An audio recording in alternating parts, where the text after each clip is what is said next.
우리가 어찌할꼬 우리가 어찌할꼬. 이란 제목으로 말씀을 전하겠습니다.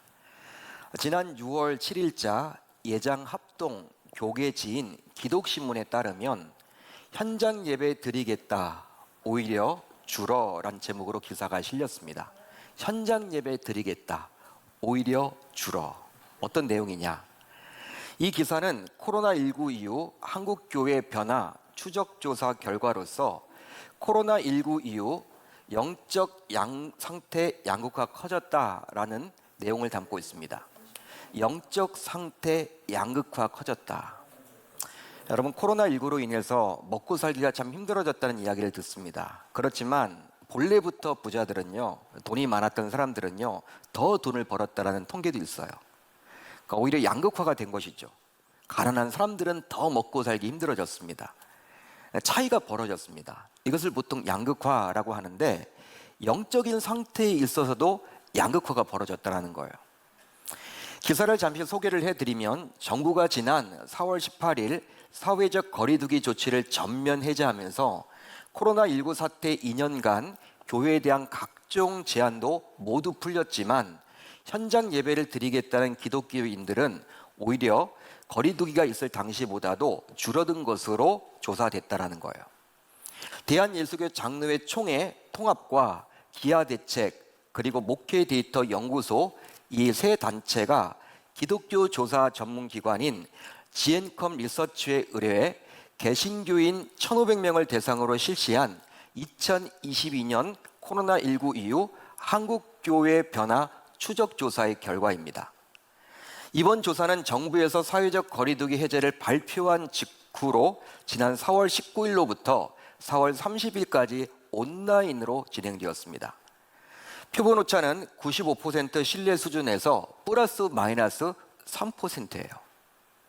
먼저 지난 주일 현장 예배를 드리지 않은 개신교인들에게 거리두기 해제 후 주일 예배 계획을 묻자 응답자 10명 가운데 3명인 28.3%만이 바로 현장 예배에 참석하겠다라고 답을 했다라는 거예요.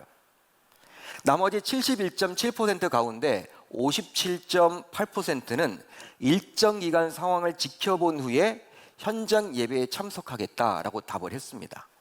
그리고 충격적인 것은 13.9%는 언제 현장 예배에 참석할 수 있을지 확신이 없다, 자신이 없다, 나도 모르겠다, 그렇게 답을 했다라는 거예요. 여기서 주목할 점은 온라인 예배 만족도가 전년 대비 상승함으로 현장 예배와 비슷한 수준까지 올라갔다라는 것입니다. 결과를 분석한 목회 데이터 연구소 지용근 대표는 코로나19 팬데믹이 장기화되면서 교회마다 온라인 예배의 기획 구성을 보완한 측면도 있겠지만 이 정도면 신앙생활로 잘하고 있다, 괜찮다라고 스스로 평가하는 개신교인들이 늘고 있는 것 같다면서 코로나로 인해 개신교인들이 온라인 예배와 더욱 밀착되어 가고 있는 모습을 보여준다. 아마도 습관처럼 된 것처럼 보여진다라면서 이들에 대한 교회의 적극적인 대응의 필요성을 피력했습니다. 2020년 12월 이후 세 차례에 걸친 동일 조사에서 지속적으로 개신교인들의 신앙 수준이 약화되고 있음을 보여줍니다. 점점 갈수록 약화되고 있다는 것이죠. 신앙이. 개신교인 3분의 1 이상인 37.6%가 코로나 이전보다 신앙이 약해진 것 같다라고 응답을 했으며 코로나 이전보다 신앙이 더 좋아졌다, 더 깊어진 것 같다라고 대답한 비율은 단지 13.1%에 그쳤다라는 거예요. 반면 개신교인 3명 가운데 2명인 63.9%는 현재 영적으로 갈급함을 느끼고 있다라고 응답을 했답니다. 2명 가운데 이렇게 3명 가운데 2명은요 영적으로 갈급함을 본인이 알고 있는 거죠. 지 대표는 교회에서 올해 하반기가 아마도 관건이 될 것이라며 내면적으로 영적인 갈급함이 있는 성도들의 영성을 키우고 도울 수 있는 프로그램을 개발하고 운영하는 것이 시급하고 중요하다라고 제언을 했습니다. 이런 기사 내용이에요. 여기까지입니다. 그렇습니다. 이 기사를 통해서도 알 수 있듯이 지난 2년 이상 지속되었고 지금도 여전히 진행 중인 코로나19가 신자들의 신앙에 얼마나 악영향을 끼쳤는지를 알 수가 있죠. 코로나 전보다 신앙이 좋아졌다 소수입니다. 대부분의 분들은요, 신앙이 더 어려워졌다라고 답을 하고 있다는 거예요. 그러니까 본인이 그렇게 느끼고 있는 것이죠. 영적인 갈급함을 가지고 있는 거예요. 그러면서 저 또한 한 지교회를 담임하고 있는 목회자의 한 사람이기에 어떻게 하면 우리 성도들의 신앙이 다시금 회복되도록 도와줄 수 있을지 고민을 하게 되었습니다. 지난주에 이 신문기사를 제가 접하면서 참 마음이 무거웠어요. 13몇 %는요 이제 온라인 예배만 드리겠다라고 이야기를 하는 그러한 추세죠. 그런데 이 조사 통계에서 나와 있지 않은 분들이 있습니다. 뭐냐면 예배 자체를 드리지 않는 분들이에요. 온라인이라도 예배를 드리면 좋으련만 그것조차도 이미 지나치고 이렇게 예배를 등한시하는 분들이 얼마나 많아졌는지 모릅니다. 한국교회가 지금 여러분들 대단히 위기임에 틀림이 없는 것이죠.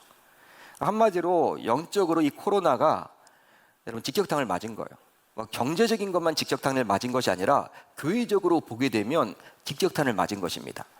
그러니까 우리는 매주 나와서 이렇게 예배를 드리니까 우리 계명교회는 좋지 않나, 괜찮지 않나라고 생각을 하지만 모든 한국교회가 지금 그렇다라는 거예요. 우리 교회도 마찬가지죠. 한국교회에 속해 있기 때문에 믿습니다. 그렇지만 내 의지를 가지고 되는 것이 아니라 하나님께서 은혜 주셔야 하는 거예요. 성령의 이것도 역사가 있어야지만 가능한 거예요. 여러분 사도행전 7장으로 한번 넘어가 봅시다.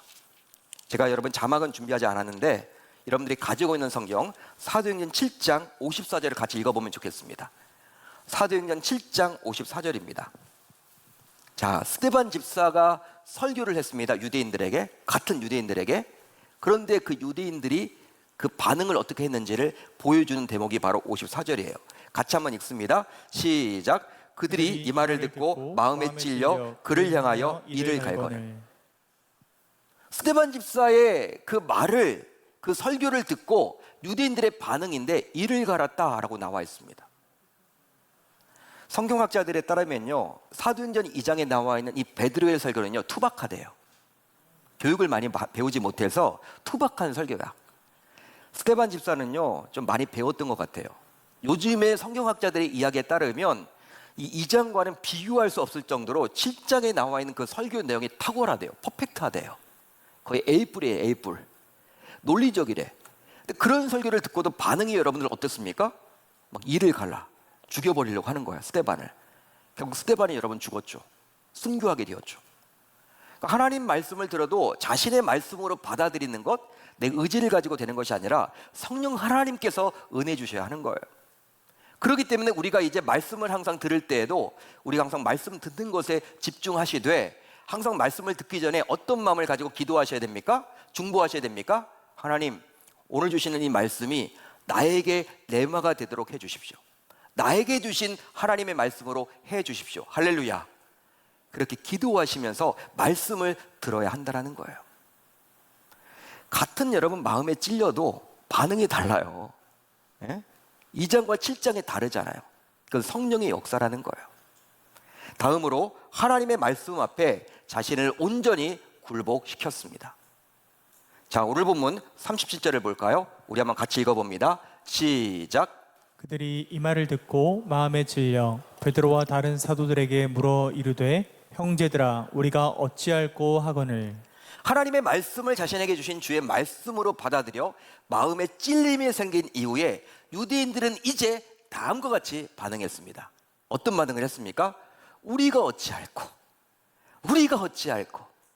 한번 따라하겠습니다. 우리가 어찌할꼬, 우리가 어찌할꼬. 오늘 말씀의 제목이죠. 오늘 말씀의 제목이에요. 우리가 어찌할꼬. 이 말은 하나님의 아들을 죽인 이 커다란 죄악을 어떻게 하면 하나님 용서받을 수 있습니까? 라고 하는 질문이에요. 하나님, 내가 하나님의 아들을 죽였습니다. 어떻게 하면 내가 용서받을 수 있을까요? 어떻게 하면 내가 용서받을 수 있을까요? 이런 유대인들의 모습은 살인죄와 간음죄를 저질렀음에도 불구하고 전혀 의식하지 못하다가 나단 선지자를 통해서 자신이 주인임을 알게 된 이후에 보였던 다윗의 반응과도 같아요. 놀랍더라고요. 제가 읽어드릴게요. 다윗이 나단에게 이르되 내가 여호와께 죄를 범하였노라. 어떤 말입니까? 내가 여호와께 죄를 범했다. 하나님, 제가 용서받지 못할 간음죄와 살인죄를 저질렀습니다. 이제 어떻게 하면 용서받을 수 있을까요? 어떻게 하면 용서받을 수 있을까요?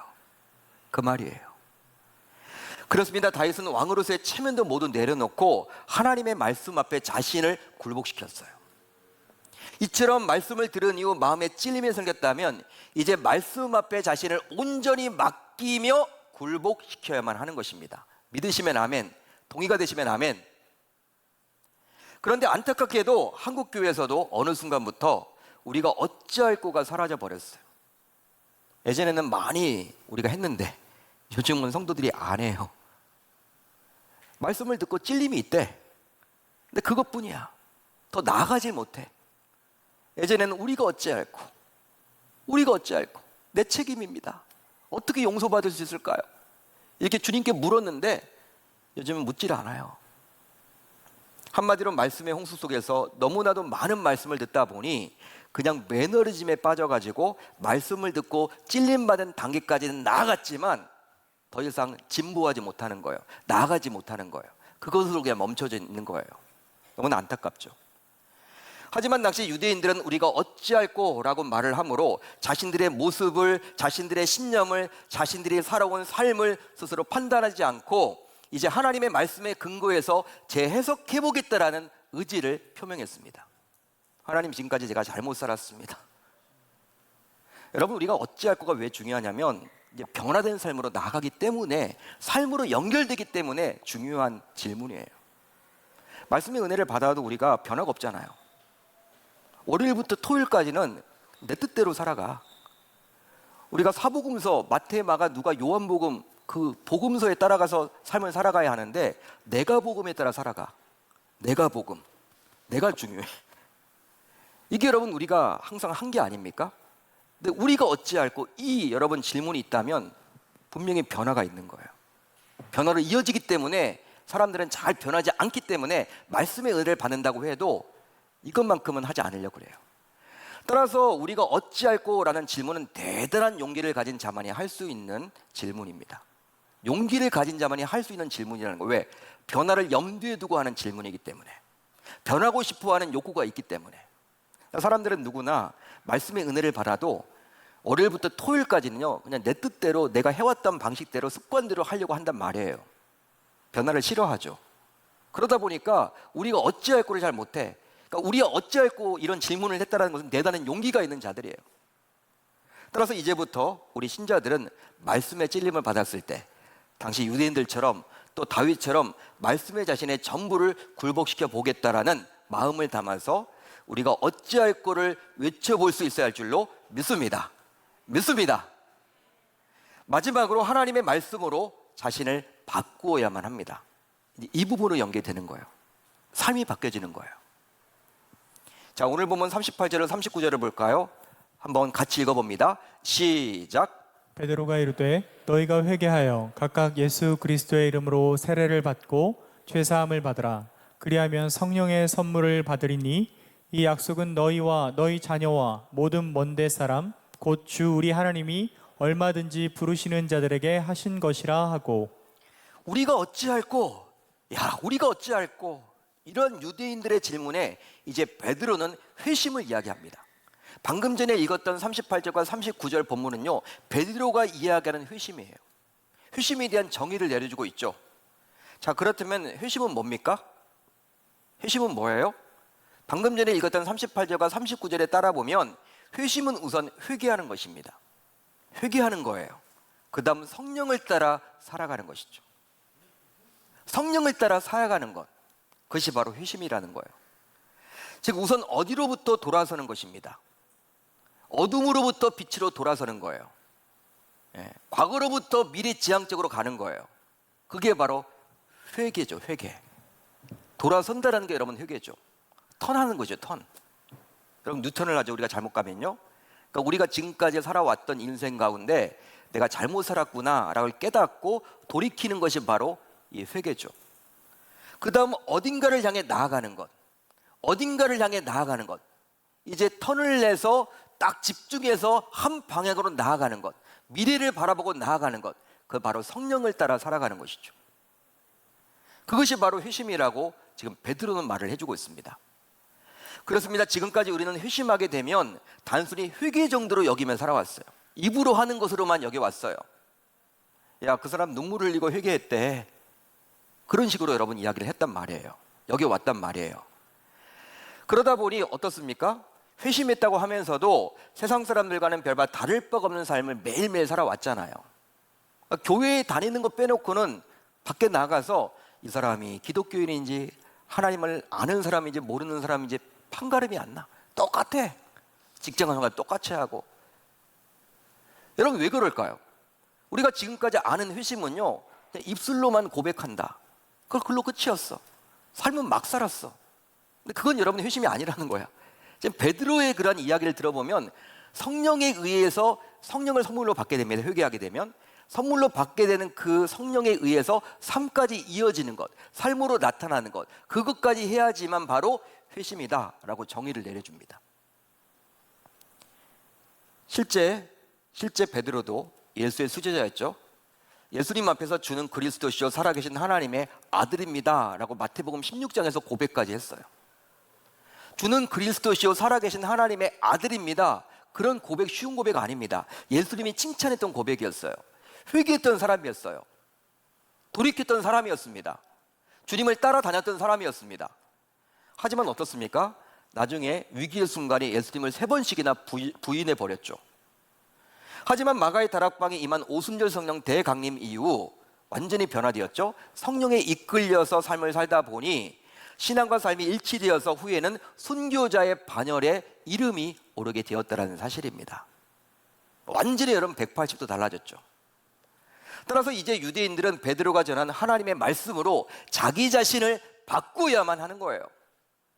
바로 회개하고 성령에 이끌려서 살아가야만 하는 것입니다. 계속해서 베드로는 어떻게 이야기합니까?